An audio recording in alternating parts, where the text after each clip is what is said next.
All right, so welcome back here to the Winter Fancy Food Show, and we are going to continue our coverage. And today I've got with me a special guest to talk about food service and kind of the connectivity of where fast casual and technology is going, because it applies to the specialty food category in a big way. With me, I've got Rick Richman, the founder of Firepie. Great to have you, man. Thanks, Paul. Yeah. And I just want to start off by saying that I am really excited to be talking to you. And furthermore, that's a good thing. That's always a good thing. And also, I just am really blown away by what you've built around Fast Casual, the organization, the media network. So thank you for having me today. Yeah, absolutely. Absolutely. Yeah. Listen, we love to tell stories of passionate, fast casual operators like yourself. So I want to hear yours. Tell me about how you got started in the business and what was kind of the catalyst. Well, this is kind of an interesting thing. When I was in college, I was going to go to law school. Okay. And I was working at California Pizza Kitchen. And I'm a little bit weird. I'm kind of obsessive about certain things, and convenience has always been something, doing things better. Right. And California Pizza Kitchen uses Pasquini Italian wood-burning ovens. Yep. At least they were doing that at the time. Mm-hmm. And you would get this amazing high-quality pizza in 90 seconds. Very and I fast. thought to myself one day, wow, that's faster than a hamburger. And then I wanted to do a drive-through version of California Pizza Kitchen. Okay. And so I was in my 20s, and so I put together a whole business plan. I come from a family of entrepreneurs. Right. And I didn't raise money, but what I did, my dad connected me with some guys that were starting a chain of wood-fired pizza restaurants up here. All right. And I ended up being their consultant and then general manager, and I'm still a limited partner. Okay. In that operation, but I ended that was up more leaving. on the casual dining side? It is. Yeah. It was very similar to California Pizza Kitchen. But what I saw at that time, which is in the early 90s, when I was in building this new concept up here in Northern California, was I also noticed that technology was changing. And I knew at some point that data and mobility were going to converge. Right. That mobile devices, that people were going to have information at the tip of their fingers. Oh, yeah. And the restaurant business is a tough business. Yeah. I didn't have enough equity in that, so I ended up jumping into tech. Okay. And for the last decade, I've been selling, before I started Firepie, I was selling routing and logistics software to Fortune 1000 companies. All right. Great. Yeah, it's software. Which is what you need. You need I think every fast casual operator needs a basic understanding of technology, because it's so ingrained into how food service is running today. For sure. I absolutely, I agree with you 100%. So we're on to Firepie.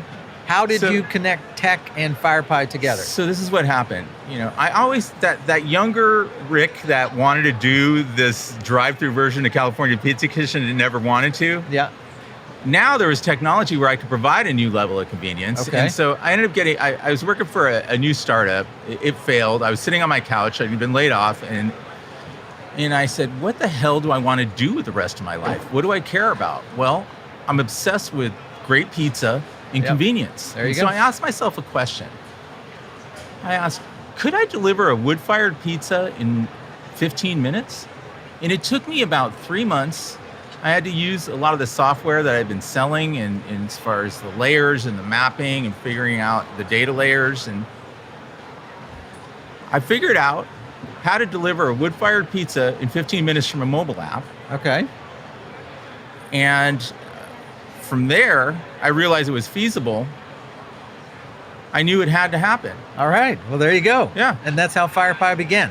All right. So your units here based in San Francisco. That's right. If I want to order from a Firepie, what's the best process I do? Do I walk in? Do I order from an app? What's the model? Well, that's a great question. I created actually a revolutionary new operational model that solves the last mile of on-demand delivery. Okay. So I don't use brick and mortar. Right. And this is going to tie into answer your question. It's all virtual. And what I did is I custom built this equipment. It's a mobile food facility. It's about twice the size of a food truck, and it has a massive Italian wood-burning oven inside. Gotcha. Okay. These ovens heat up to 900 degrees, right? And I put it in a parking lot in the neighborhood where I knew there would be demand based on our demographic. Oh, okay. All right. Okay. Now, so in this parking lot, so if you want Firepie first of all, it's a limited delivery area. Okay, so you can get the on-demand 15-minute delivery. Yep. Okay. You go to our mobile app, Firepie. You can get it on iOS or Android. Mm-hmm. You push the button, and then the pizza arrives at your door in about 15 minutes. You can track the driver.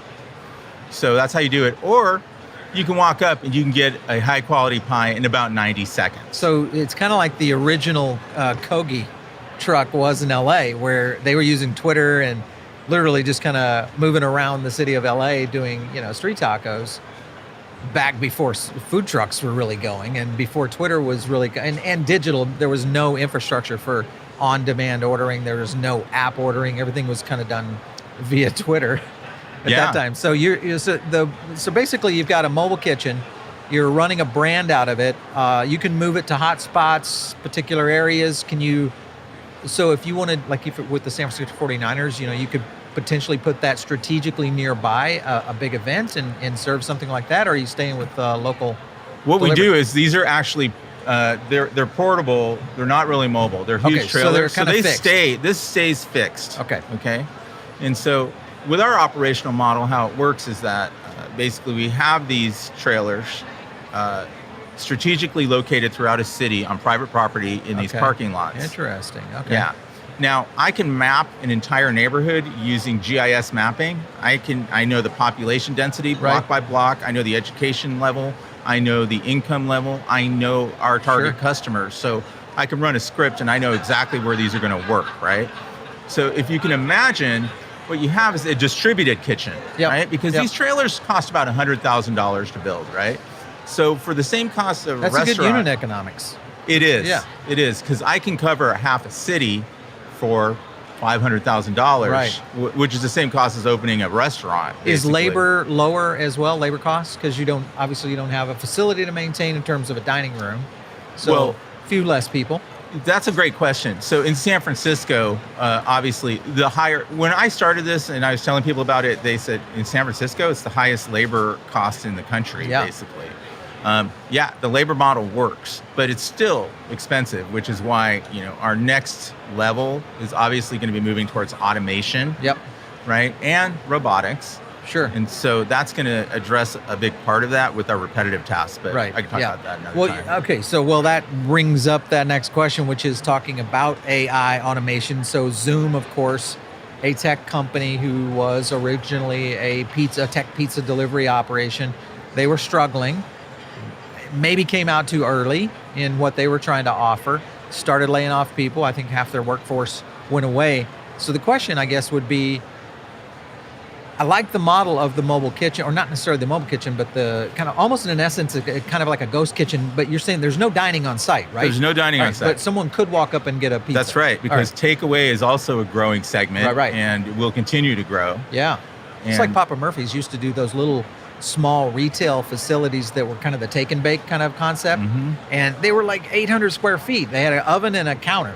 And that was it. You know, much like Domino's. So, all right. So pizza is one of those products that you really have to innovate on, because it is a very popular product. Obviously, consumers are just all over this. When you look at trends in the space going forward, what would you say you guys are keeping your eye in terms of this is where we need to focus for the next, say, 5 or 6 years? Well, this is, first of all, I want to talk about Zoom, because I met Alex, the CEO, and we had a great discussion. And I took a lot of notes, because when you talk to someone who's raised $350 million, that's like, it's pretty important information. And so I want to say this. This is what I believe are the 3 critical aspects of building a brand that will last. Simplicity. Okay? A simple menu. Firepie only has 3 pizza choices. There you go. In one size. Okay. I like that. Yes. Chipotle. Right.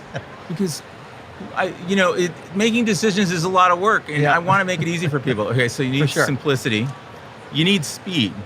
When someone orders, that means they're hungry. We're ready. They don't want to wait 45 minutes. They don't want to wait an hour.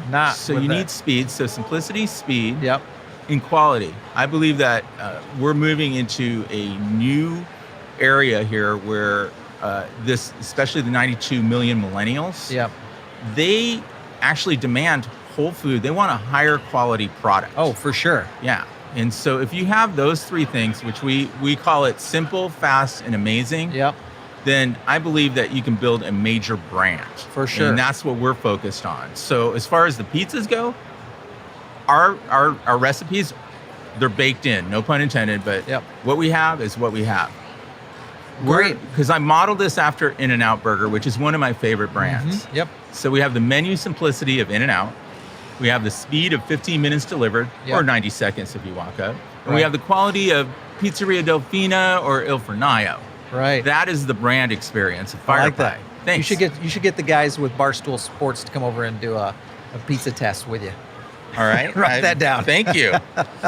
They do a great job at it. It's kind of fun to watch them do a pizza test and because they rank it, which I love. I'm not a pizza connoisseur, so I couldn't do that. But I can tell you about fast casual concepts. And one thing that's interesting, I love the idea of the truck concept or the trailer concept. Sure. When you look at scaling this brand, obviously going into markets like LA or maybe in Arizona or Nevada, real estate's pretty tough, so obviously you're not looking for A spots, so that's a big advantage for you. What are you looking for to place these kinds of units out there? What's like the perfect kind of spot for you? Well, thanks, because in every single city, there are spots and areas in that city that have the population density to Yep. do high-speed delivery, that has the demographic, right? And I can find that information just using GIS mapping. Sure. Okay. So my plan for Firepie is, the big picture, I want to get to 100 million in revenue as quickly as possible. Okay. It's good. It's a good number. Yeah, it is a good number. And I like it. And so I want to cover San Francisco, and I believe that we're actually creating a new space.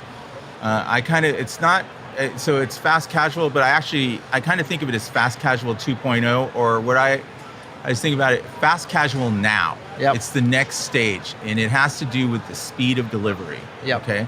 So I want to dominate that space in San Francisco. Then I want to go to Los Angeles, which is actually 4 markets. It's huge, right? Yeah, right on. Right. And when we talk about scaling, one of the advantages that Firepie has is that instead of a year, 6 months to a year to do the lease and all those things, we can build and permit these in 40 days. Wow. Okay. That's great. And it's a 70% lower cost than brick and mortar. Right. Right. So that's how we scale. But then there's a lot of other elements that give us scalability as well. Yeah. And so I like it. Well, the fact that you're using tech, so the delivery model is what, your own drivers? It's our own drivers. Okay, so you guys splinter out, they go out and do delivery in the localized area, much like, the local pizza shops. You get a fixed space, lower unit economics. I like all that. Very limited menu. You're on track. How do you market? Well, the marketing piece is, so what we're doing is a little bit of underground guerrilla growth. Okay. The third-party marketplace companies are here to stay, at least for now. I'm talking about Uber Eats and Grubhub. Sure. Okay. Right? So essentially, when a customer orders through them, I send them a thank you note. There you go.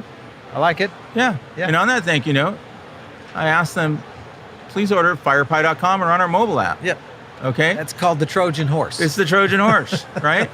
Now, for sure. they still have the option to utilize this platform that they're using. Yeah. But they Save are the going to money. get a better experience with save the Firepie. It's money. faster delivery.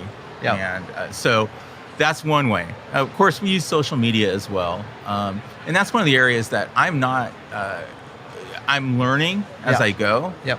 And I am not sure about how effective or ineffective it is. Yeah. And I'm trying to learn the ropes. Yeah, it's still a very unknown thing because, we are seeing mass adoption, obviously, in third party. And also, I think digital has kind of started to move away from the what I call traditional digital today, which is primarily social. But web and I believe app and online ordering are really coming back. I was just looking at it today, and we looked at online ordering for a place right here near us at the Moscone Center, which is Lemonade, another fast casual concept. Right. And they've integrated in obviously into the Google stack. So you're going through Google Pay and an online web interface directly with Google via their brands. So it's kind of interesting that the ways in which people are getting to food. Kind of cool to see all that technology happening. All right, let's talk about last question, and that is the trends going forward. Obviously, fast casual continues to kind of explode. Where do you see things happening in the next few years in terms of consumer trends? Well, one thing I can say for sure is that pizza is going to continue to grow. Sure. And that's why that's our focus. Yeah. Okay. I do believe that the other consumer trend is going to be faster delivery. So still just convenience and great pizza. That's right. I believe that those are the two key areas. I love it. All right. Well, Rick, it's been great talking to you. Thanks so much for stopping in today.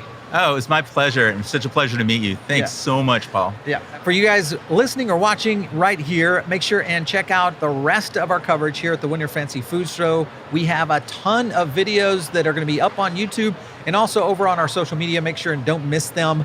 We are here on our third day and wrapping it up. So thanks for listening. Thanks for watching, and we'll catch you soon.